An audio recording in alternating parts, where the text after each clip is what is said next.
Hello friends, कैसे हैं आप सब। आज हम आपको बताएंगे देवशयनी एकादशी 2024 का व्रत कब है।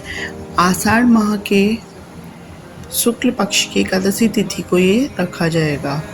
उदया तिथि के आधार पर देवशयनी एकादशी का व्रत 17 जुलाई के दिन बुधवार को रखा जाएगा।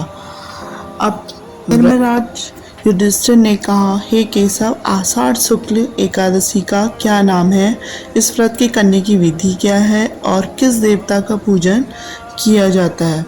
श्री कृष्ण कहने लगे कि हे युधिष्ठिर, जिस कथा को ब्रह्मा जी ने नारद जी से कहा था वही मैं तुमसे कहता हूँ। एक बार देवऋषि नारद जी ने ब्रह्मा जी से इस एकादशी के विषय में जानने की उत्सुकता प्रकट की। तब ब्रह्मा जी ने उन्हें बताया, सतयुग में मांधाता नामक एक चक्रवर्ती सम्राट राज्य करते थे। उनके राज्य में प्रजा बहुत सुखी थी, किंतु भविष्य में क्या हो जाए यह कोई नहीं जानता। अतः वे भी इस बात से अनभिज्ञ थे कि उनके राज्य में शीघ्र ही भयंकर अकाल पड़ने वाला है। उनके राज्य में पूरे 3 वर्ष तक वर्षा न होने के कारण भयंकर अकाल पड़ा। इस अकाल से चारों ओर त्राही त्राही मच गई। धर्म पक्ष के यज्ञ, हवन, पिंडदान, कथाव्रत आदि में कमी हो गई। जब मुसीबत पड़ी हो तो धार्मिक कार्यों में प्राणी की रुचि कहाँ रह जाती है। प्रजा ने राजा के पास जाकर अपनी वेदना की दुहाई दी। राजा तो इस स्थिति को लेकर पहले से ही दुखी थे। वे सोचने लगे कि आखिर मैंने ऐसा कौन सा पाप कर्म किया है जिसका दंड मुझे इस रूप में मिल रहा है। फिर इस कष्ट से मुक्ति पाने का कोई साधन करने के उद्देश्य से राजा सेना को लेकर जंगल की ओर चल दिए। वहाँ विचरण करते करते एक दिन वे ब्रह्मा जी के पुत्र अंगिरा ऋषि के आश्रम में पहुँचे और उन्हें साष्टांग प्रणाम किया। ऋषिवर ने आशीर्वचनोपरांत कुशलक्षेम पूछा। फिर जंगल में विचरने व अपने आश्रम में आने का प्रयोजन जानना चाहा। तब राजा ने हाथ जोड़कर कहा, महात्मन, सभी प्रकार से धर्म का पालन करता हुआ भी मैं अपने राज्य में दुर्भिक्ष का दृश्य देख रहा हूँ। आखिर किस कारण से ऐसा हो रहा है, कृपया इसका समाधान करें। यह सुनकर महर्षि अंगिरा ने कहा, हे राजन, सब युगों से उत्तम यह सतयुग है।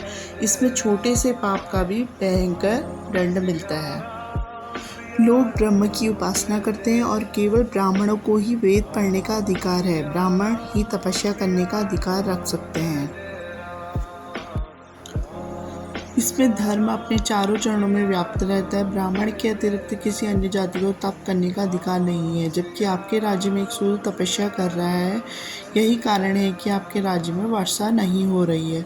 जब तक वह काल को प्राप्त नहीं होगा तब तक यह दुर्भिक्ष शांत नहीं होगा। दुर्भिक्ष की भांति उसे मानने से ही संभव है। किंतु राजा का हृदय एक नर अपराध शूद्र तपस्वी का समन करने को तैयार नहीं हुआ। उन्होंने कहा, हे देव, मैं उस निरपराध को मार दूं, यह बात मेरा मन स्वीकार नहीं कर रहा है। कृपया करके आप कोई और उपाय बताएं।